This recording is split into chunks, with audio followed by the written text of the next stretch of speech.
হজমি খেলে হজম হবে এই ভেবে কেউ হজমি খায়, কেউ হজমি খায়, এই ভেবে কেউ হজমি খায়। খেতে ভীষণ ভাল লাগে তাই পেটু খালি হজমি চায়, খালি হজমি চায়, পেটু খালি হজমি চায়। ফুচকা খেলে পেট ভরে না তেঁতুল জলের আহ্বানে, মন চলে যায় বিকেল বেলা ফুচকা ওলার সন্ধানে, মন চলে যায় বিকেল বেলা ফুচকা ওয়ালার সন্ধানে। প্রজাপতি বিস্কুটটাও ভালোই লাগে কামড়াতে, চাটনি জমে দিব্যি ভালো কামরাঙার আমড়াতে। সবিতা, ভালো I আছি love দিদি। you. একটু আগে ভালো অতটা হয়েছে ভালো দিদি। ছিলাম না, এখন আরো ভালো আছি। Wow, fantastic. দরকারি কাজের মধ্যে একটা দরকারি কথা বলে নি, সেটা হচ্ছে ওয়েলকাম টু লাখ টাকা লকি লাভ সিজন 2। এবার আমরা খেলা শুরু করব, তার আগে একটু ভালো করে গপ্প করব। পোডিয়ামে চলে এসো।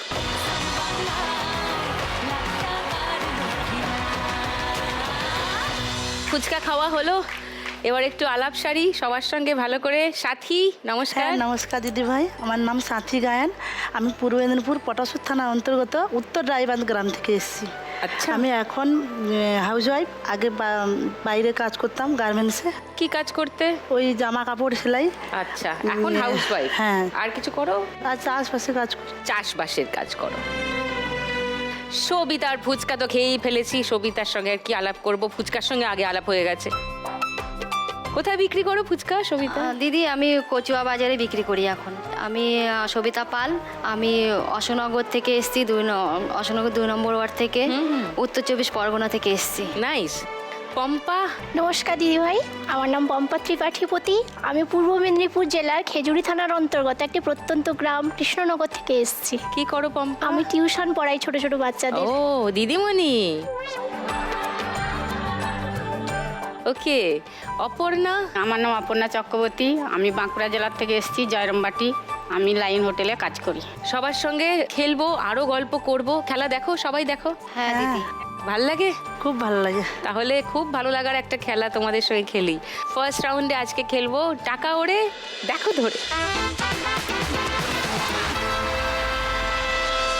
খেলা শুরু করার আগে সাথীর কাছে আরেকবার আসি। তুমি আগে গার্মেন্টসে কাজ করতে, এখন বললে চাষের কাজ করো আর বাড়িতে কাজ করো। কে কে আছেন তোমার বাড়িতে সাথী? আমার শাশুড়ি মা, শ্বশুর আর আমি। আর আমার যা ভাসুরা বাইরে থাকে। আর তোমার বর? বড় ওই তো এসছে, বাড়ি এসে বাইরে থাকে। কোথায় থাকেন? বিশাখাপত্তনম। বিশাখাপত্তনমে কি করেন? ওই লেবার পোস্টে কাজ করে। আমার আখে জুসের দোকান ছিল। আচ্ছা, ওই আমার স্বামীর প্রবলেমের জন্য ওইটাকে বন্ধ করে দেওয়া হয়েছে। কি প্রবলেম? ওর একবার প্রচুর খুব বড় অসুখ হয়েছিল।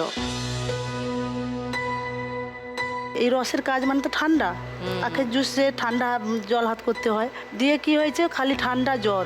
কেন জ্বর আসছে, ডাক্তার দেখিয়েছি কিন্তু কমেনি।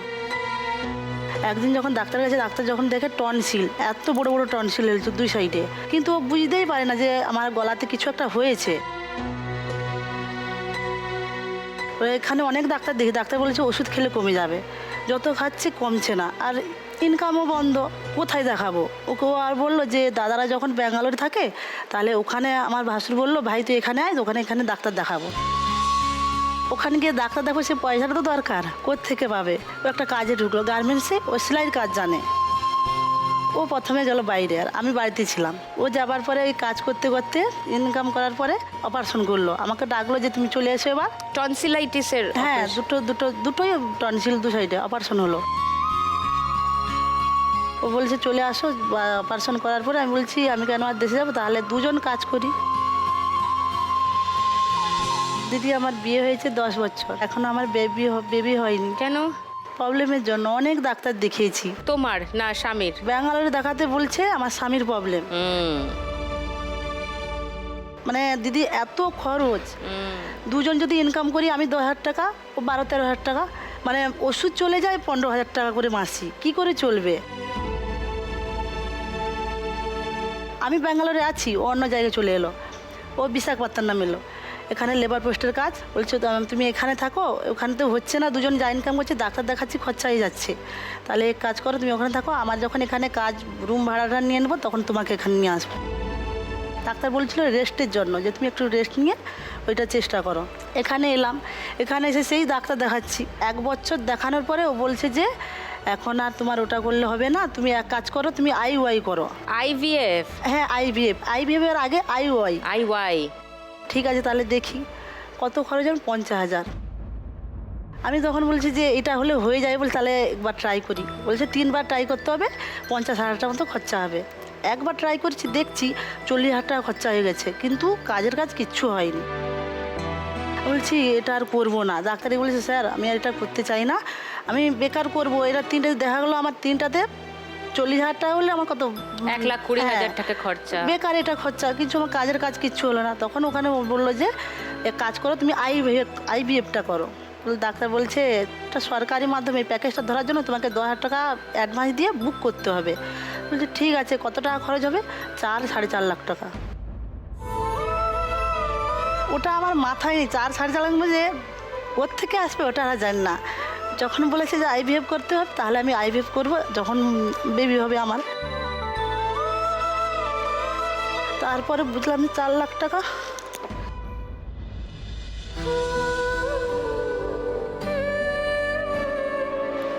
কোত্থেকে পাবো? ওটা তো আমার দ্বারা সম্ভব নয়, 2জন কাজ করলেও পাবো না, ওখানেও একা কাজ করে। 10,000 টাকা জমা দিয়েছে, আবার ফের বাড়ি চলে এসেছি। এসে আবার গেছি, ডাক্তার বলছে স্যার আমি তো করবো না, আমার পয়সার সমস্যা, পয়সা জোগাড় করতে পারিনি। ওরা দিয়েছিল 7-8 মাস টাইম, যে 7-8 মাস টাইমের ভিতরে তুমি টাকাটা নিয়ে আসো, পারিনি, ওটা বাদ দিয়ে দিয়েছি।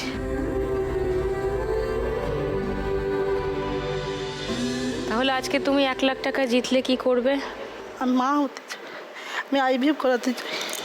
কিছু চাইনি আমি আজীবন ভালোবাসা ছাড়া,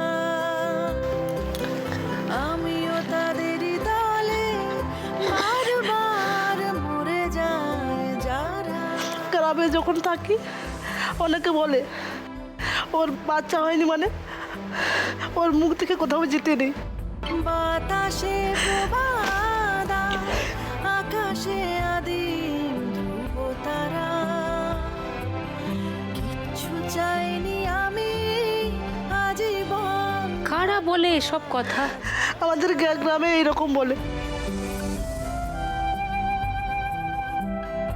শুনো না এসব লোকের কথা।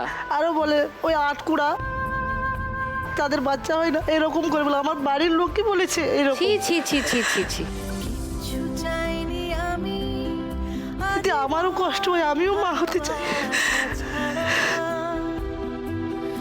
আমিও তাদেরই দলে বারবার মরে যায় যারা। মানুষের স্বভাবই এটা, তোমার দুর্বলতম জায়গায় গিয়ে বারবার আঘাত করবে, বারবার আঘাত করবে। জানে যে আমার প্রবলেম আছে, সেই বারবার এসে খুঁচে খুঁচে সেইগুলোই বলবে আর মনে আঘাত দেবে। ছি ছি ছি ছি ছি ছি ছি।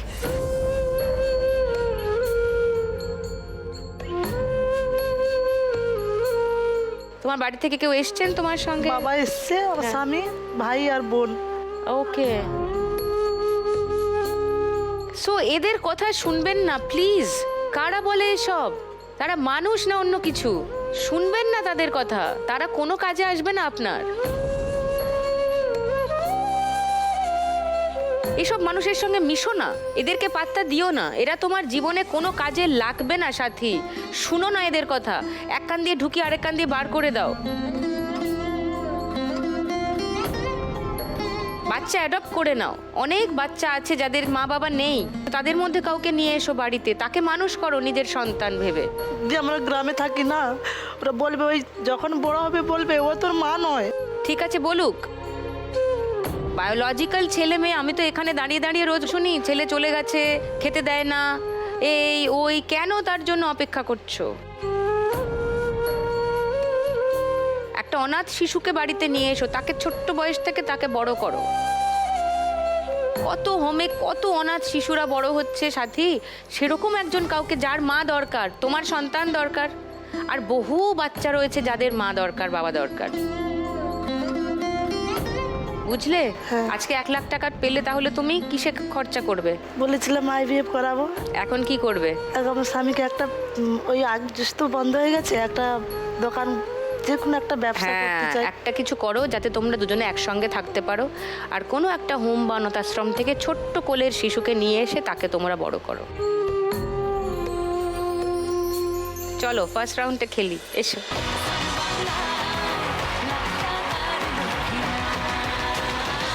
চলো তোমার 1 মিনিট সময় শুরু এখন। ধরো, ধরতে থাকো। হ্যাঁ,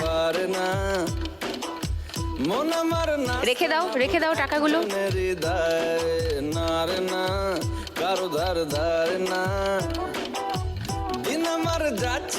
ধরে রাখো তাড়াতাড়ি ভালো করে চটপট ধরো। এখানে ওখানে যেখানে সেখানে বানভাসি ধরতে থাকো, ওপর থেকে পড়ছে, ওপর থেকে পাড়াতে ডাকেতে সাড়া ধরো একসঙ্গে। গুড। ভালোবাসি আমি তো ফ্রিতেই নাজেহাল একলা না করেছে হাতটা খালি করে নাও, হাতটা খালি করে নাও। কে সামলায় আমায় এই অবস্থায় না রে না আর তো পারে না ধরো অনেকগুলো, ধরো। ইয়েস, ভেরি গুড সাথী, খুব ভালো। ওরে বাপ রে, ও যেতেই দিচ্ছে না কিছু। ও নাইস, ব্যাস ব্যাস হয়ে গেছে। 500, 1000, 70, 80, 90, 700, 6700।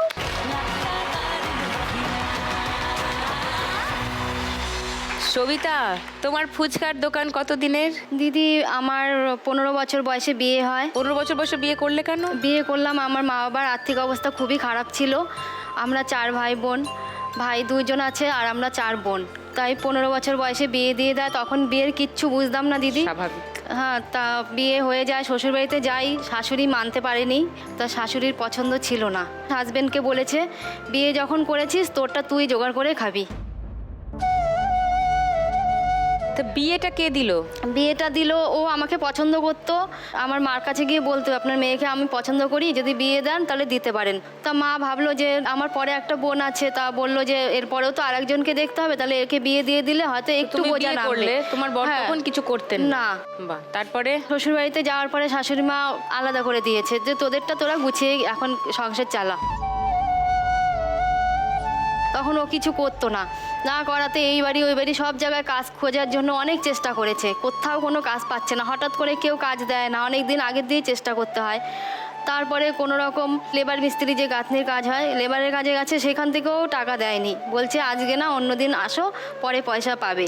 তারপরে ওর একটা বন্ধু ভ্যান চালাতো, ও সারাদিন ও ভাড়া ভ্যান খাটতো।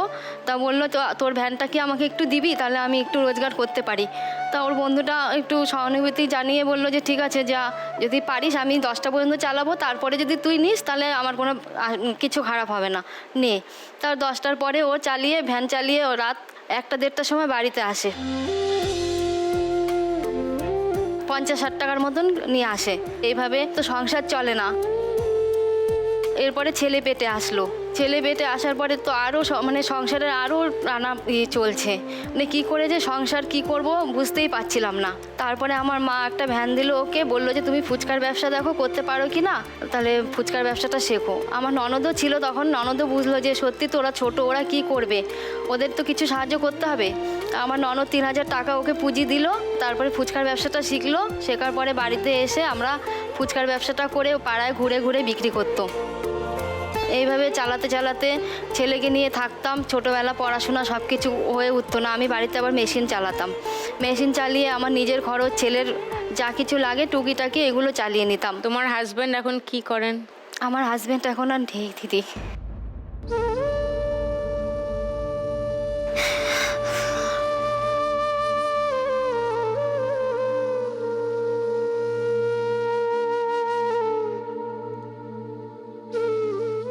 কি হয়েছিল? যেদিন মারা যায় সেদিন ও লাস্ট দোকান করে বাড়িতে এসছে। বাড়িতে এসে রাত্রিবেলা ঘুমিয়েছে, যে আর ওঠেনি।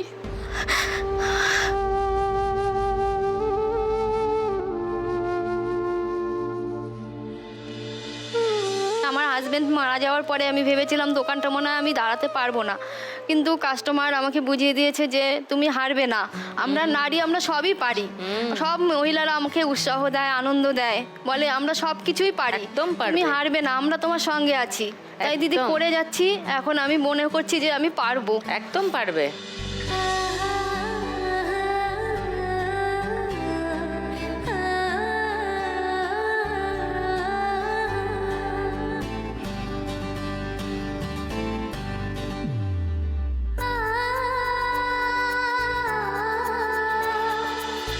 ছেলে কি করে তোমার এখন? ছেলে এখন কলেজে পড়ছে, এখনো পড়াটা ছাড়াইনি। কি পড়ছে? ও আর্টস নিয়ে পড়ছে কলেজে, 3rd ইয়ার। বাহ, ছেলে এসছে তোমার হ্যাঁ। সঙ্গে? হাই, নমস্কার। 1 লাখ টাকা তুমি জিতলে কি করবে আজকে?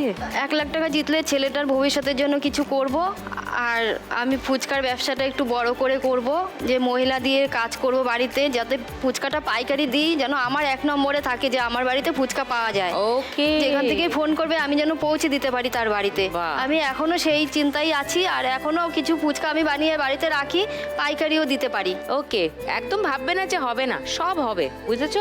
হ্যাঁ দিদি। হ্যাঁ, চলো ফার্স্ট রাউন্ডটাও দারুণ খেলা হবে, চলে এসো।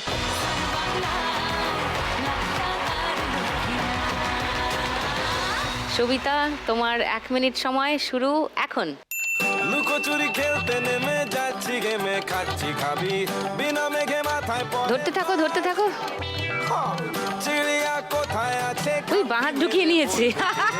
Serious case খেয়েছি আজ।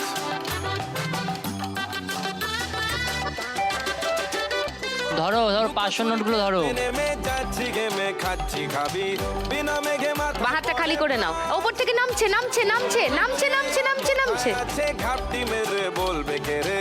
সিরিয়াস কেস খেয়েছি আজ। আমি হোঁচট খেয়ে হন্যে ধরো ধরো, ভালোভাবে ধরো, ভালোভাবে ধরো, এক সাইড দিয়ে ধরো। মাথায় চিরুনি তলাশ। হাত খালি করে নাও, হাত খালি করে নাও, হাত খালি করে নাও। এই 500 টাকা পড়ে গেল, ওপর থেকে ধরো। 7 লেখা পায়, করি সার্চিং মোড অন, একসঙ্গে অনেকগুলো ধরতে হবে সবিতা। সার্ভার বন বন, করি সার্চিং মোড অন, ওরে সার্ভার। হ্যাঁ হ্যাঁ হ্যাঁ হ্যাঁ, 500 টাকার নোটগুলো ধরো। হয়ে গেছে, ঘন্টা বেজে গেছে। 500, 700, 60, 70, 1170 সবিতার স্কোর ফার্স্ট রাউন্ড।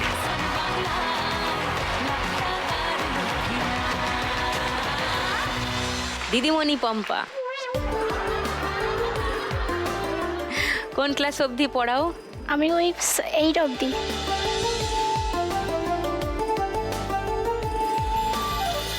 তোমার বাড়িতে কে কে আছেন আমার পম্পা? বাড়িতে শ্বশুর, শাশুড়ি, আমার ছেলে, মেয়ে আর আমার হাজবেন্ড। ও ছেলে মেয়ে দুজনে? হ্যাঁ। কত বড় ওরা? মেয়ে 8-এ পড়ে আর ছেলে 2-তে পড়ে।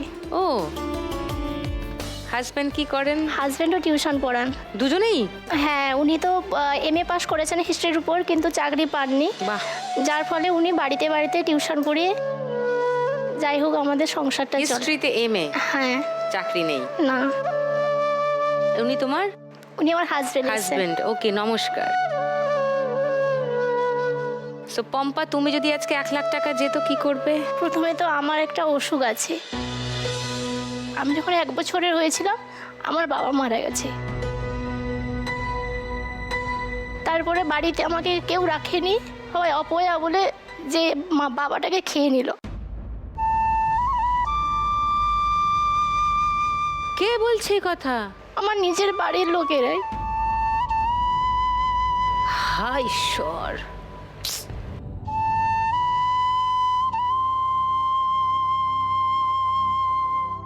তারপর মামার বাড়িতে এসে যেখানে মানুষ হলাম সেখানেও সবাই আমাকে আমার গায়ের রং নিয়েও সবাই করতো।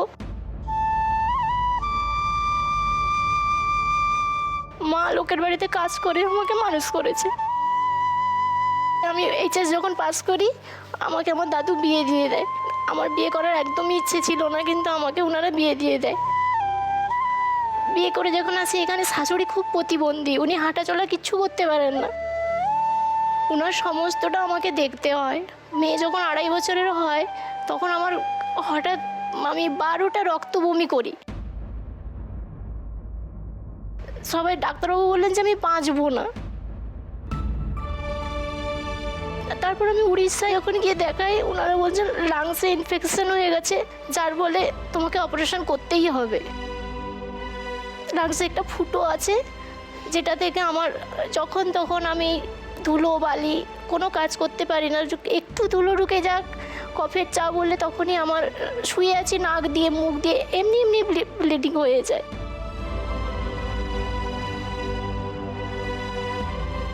তো আমার কিছু হয়ে গেলাম, সন্তানদেরকে কে দেখবে?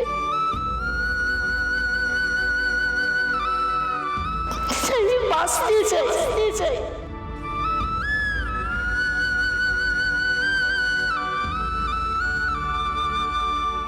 বেঁচে যদি আমি আমার সন্তানদেরকে, আমার শাশুড়িকে, আমার বিধবা মা আছেন, আমি না থাকলে ওরাও অনাথ হয়ে যাবে।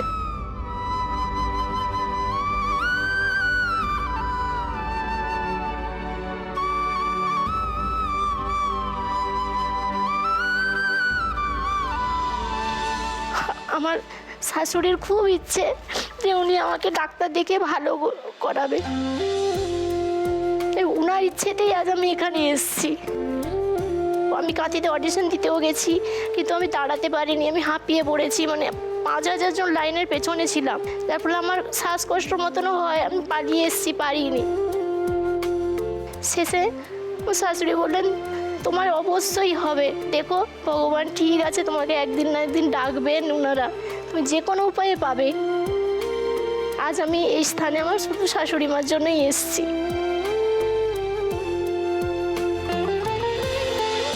সো পম্পা, 1 লাখ টাকা পেলে আমি আগে নিজের চিকিৎসা করব, তারপরে আমি আমার সন্তানদের, তাদের কিছু। আর আমার শাশুড়ি, উনি তো হাঁটাচলা করতে পারেন না, ওনারও ইচ্ছে হয় একটু বাইরে ঘোরার জন্য, একটা হুইল চেয়ার বা Wheelchair কিছু। একটা। হ্যাঁ, চলো ফার্স্ট রাউন্ডটা খেলি।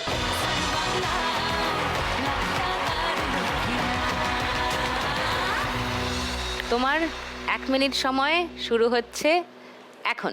বলছি তোমার দিব্যি গেলে আমি বড় শান্ত ছেলে, 500 টাকাগুলো, 500 টাকাগুলো। শুনে বুঝি বিষম খেলে।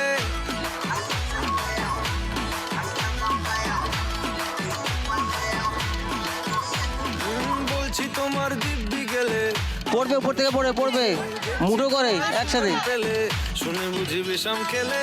পড়ে গেছি ইস্কেতে, আছি বড় রিস্কেতে, খালি বিলি মিস করে যাই একটু যদি মিষ্ট সে। নিচে উঠছে। মনটা নরম করে এসএমএসে হলেও যদি বলতো আমায় সে, আসুন কেন বাসুন ভালো লাগে নাচে আমার। ও ক্ষতি কি বলো পড়বে, উপর থেকে পড়বে, মুঠো করে ধরো। কে দু একবার।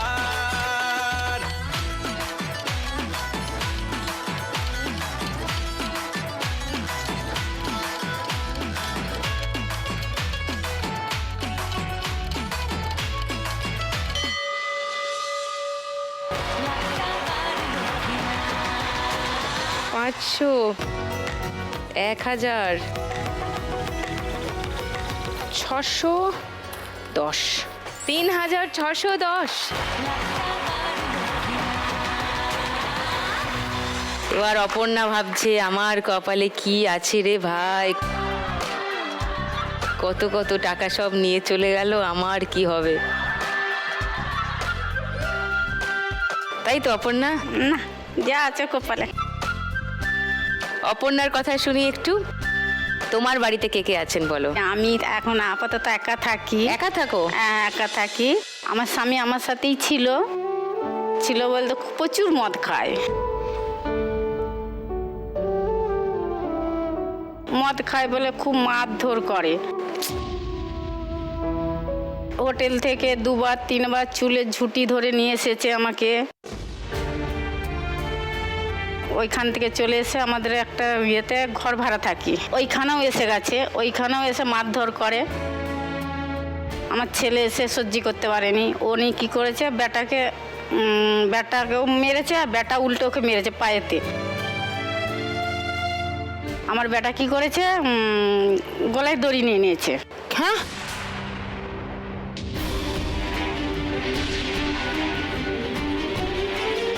এবার আমার ছেলে গলায় দড়ি লিয়েছে, আমি বুঝতেও পারি না, আমি পাশের ঘরে রয়েছি। আর সেই দিন এমনই মনটা আমার হচ্ছে যে আজকে আমি কাজে যাব না। আমাকে বারবার ফোন করছে যে আসছো না কেন। আমি বললাম যে আমার আজকে মনটা ভাল লাগছে না। একটা মেয়ের সাথে মানে ওই মেয়েটা আমার বৌমা এসেছে, ওর সাথে একটু মানে ঝগড়া হয়েছিল, দুজনে কথা কাটাকাটি হয়েছে। কার? আমার ছেলের সাথে কথা কাটাকাটি হয়ে গলায় দড়ি নিয়ে নিয়েছে। আমার দুটো ফোনই ওই ঘরে চার্জে দেওয়া আছে। আমার নাম্বারটা জানে আমার বৌমা, উনি আমাকে ফোন করছে, আমি ফোন পাবো কোথায়? ফোন তো ওই ঘরে।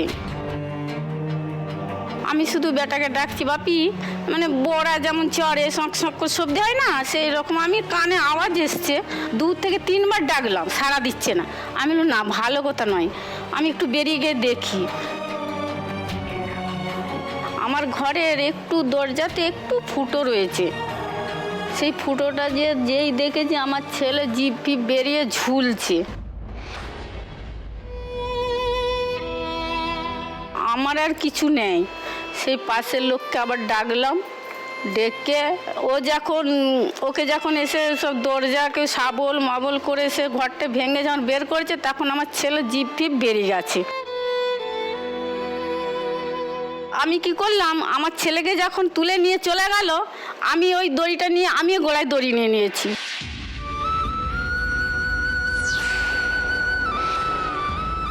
আমি বলছি আমার ছেলে নেই, আমি আর থাকবো না।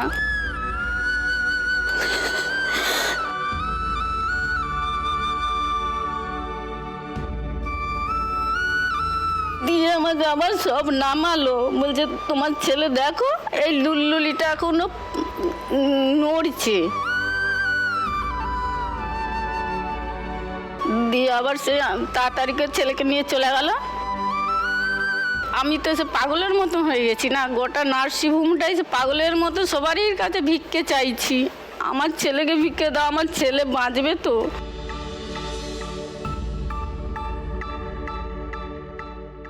যে যেমন জাতি তাকে আমি বলছি তুমি আল্লাহকে ডাকো, তুমি ভগবানকে ডাকো, আমার ছেলে যেন বেঁচে যায়।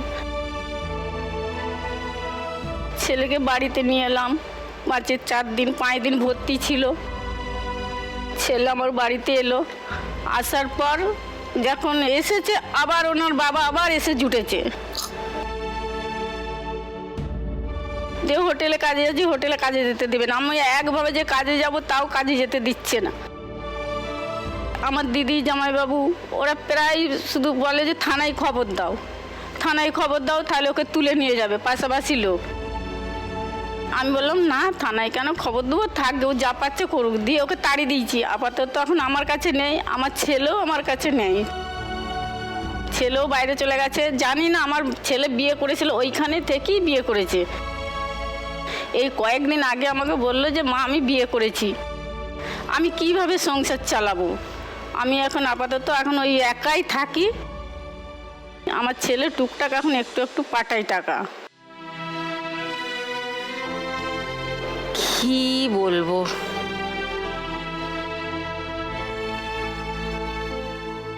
তো যিনি তোমাকে বছরের পর বছর ধরে মারছেন ধরছেন, তার নামে থানায় একটা কমপ্লেন করতে কি অসুবিধা অপর্ণা? আমি জানি ও যদি থানার থেকে আসে, আমাকে আমার ছেলেকে হুমকি দেখাইছিল, আমাকে যদি থানায় দিস আমি তোদেরকে দুজনকে মেরে দিয়ে চলে যাব। ওই ভয়ে তো আর থানায় আমি দিইনি। এত ভয় পেও না। এখন বাড়িতে আসে না, যেইটুকুনি কাজ করি, আমি এই হোটেলে কাজ করি, আমার 7,500 টাকা মাইনে। প্রত্যেক দিন হাত ধুলে আমার 250 টাকা করে হাতে দিয়ে দেয়। আমি 250 টাকা নিয়ে এসে বাড়ির মধ্যে কোনখানে যে রাখছি, ঠিক এসে মদ খেয়ে এসে সেই জায়গার থেকে বের করে নিয়ে চলে গেল। আমি যে কি খাবো তার কোনো ইয়ে নেই। তোমার ছেলে আসেনি? না, শুধু বৌমা এসছে? বৌমা এসেছে, আমার বড়দি এসেছে, আমার মেজদি এসেছে। ওকে, তুমি আজকে 1 লাখ টাকা পেলে কি করবে বলো? লক্ষ্মী ব্যাংকে 20,000 টাকা দিয়ে যাব। মানে আমাদের লক্ষ্মী ব্যাংকে? ব্যাংকেই দিয়ে যাব 20,000 টাকা।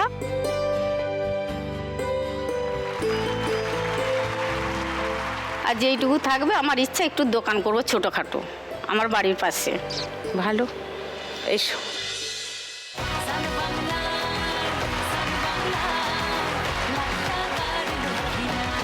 তোমার 1 মিনিট সময় শুরু, অপর্ণা, এখন। তোকে নিয়ে ঘুরতে যাব 100 বৃন্দাবন, আমি আর অন্য কিছুর মুড়ে নেই এখন। তোকে নিয়ে ঘুরতে যাব ধরো ধরো ধরো, বৃন্দাবন, আমি আর অন্য কিছুর হাতটা খালি করো, হাতটা খালি করো। কোন সে লগনে হবি তুই উপর থেকে পড়ছে ধরো, উপর থেকে পড়ছে ধরো, উপর থেকে পড়ছে ধরো, উপর থেকে পড়ছে ধরো। কারো আর শুনবি না বারণ। তোকে নিয়ে ঘুরতে যাবো 500 টাকা ধরো। 50 টাকা আটকে আছে, যেগুলো আটকে আছে নিয়ে নাও। হ্যাঁ হ্যাঁ, এখন, হ্যাঁ তোকে নিয়ে ঘুরতে যাবো 100 বৃন্দাবন, আমি আর অন্য কিছুর মুড়ে নেই। উপর থেকে পড়ছে ধরো ধরো, অনেকগুলো একসাথে ধরো।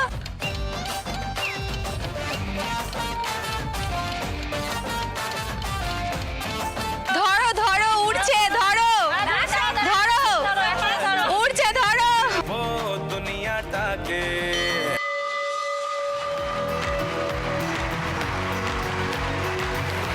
500, 700,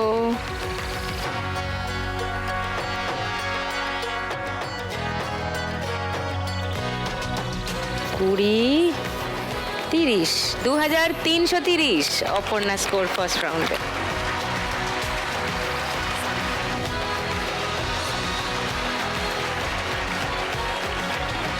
এবার শুরু করি আমাদের গানের রাউন্ড, গানে গানে লক্ষ্মী লাভ।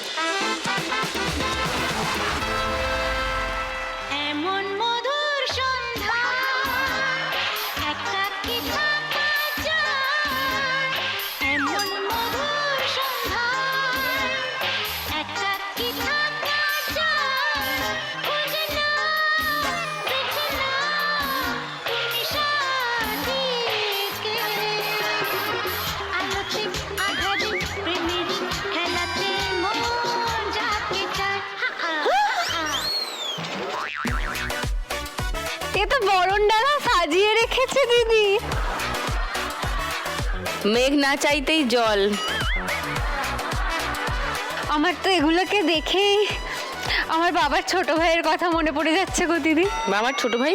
হ্যাঁ, আমার বাবার ছোট ভাইয়ের নাম আমরা সবাই ওকে ফুচকা বলে ডাকি। ফুচকা, আমি তোমাকে বড় ভালোবাসি।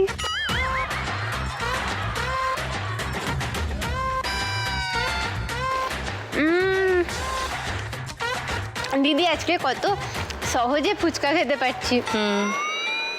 অন্যান্য দিন কত সংগ্রাম করে খেতে হয় জানো? কিসের সংগ্রাম? আমি যেদিন যেদিন এখানে ডিউটি দিতে আসি না, মানে সন্ধ্যের থেকে আমি আমাদের গ্রামের ফুচকাওয়ালার পাশে গিয়ে দাঁড়িয়ে যাই। তারপর যত লোক ফুচকা খেতে আসে, ওই যে ফাউ চাইতে ভুলে যায়, ওরা চলে যাওয়ার পরেই আমি ওদের ফাউটা চেয়ে খেয়ে নিই। কত লড়াই করতে হয় বলো তো। তোমার থেকেও বেশি সময় না আমাকে দাঁড়িয়ে থাকতে হয় ফুচকা স্টলে।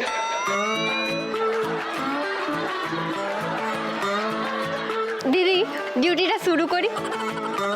তোমার চোখ মুখ দেখে না আমার মনে হচ্ছে তুমি মারমুখী হয়ে উঠছো। এটা রাখো তো। তোমরা গানের রাউন্ডের নিয়ম সবাই জানো? বাহ, বাজারে হাত রাখো। চলো, প্রথম গানের জন্য প্রথম হিন্ট 1500 টাকার জন্য শুনবো। আগে কত বৃষ্টি বলো পম্পা। রিমঝিম ধারাতে চাই মন হারাতে।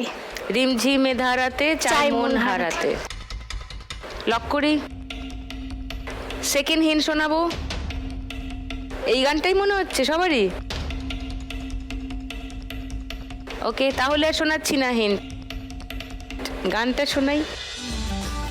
ঝিমে ধারাতে চাই মন হারাতে, ঝিমে ধারাতে চাই মন হারাতে, এই ভালোবাসাতে আমাকে ভাসাতে। এলো মেঘে এলো ঘিরে বৃষ্টি সুরে সুরে শোনায় রাগিনী, মনে স্বপ্ন এলো মেলো এই কিশোর হলো প্রেমের কাহিনী। এলো মেঘে এলো ঘিরে বৃষ্টি সুরে সুরে শোনায় রাগিনী, মনে স্বপ্ন এলো মেলো, এই কি শুরু হলো প্রেমের কাহিনী। রিমঝিমে ধারাতে চায় মন হারাতে, রিমঝিমে ধারাতে চায় মন হারাতে। 1500 টাকা পেয়ে গেছো তুমি। 5110 পাম্পার স্কোর।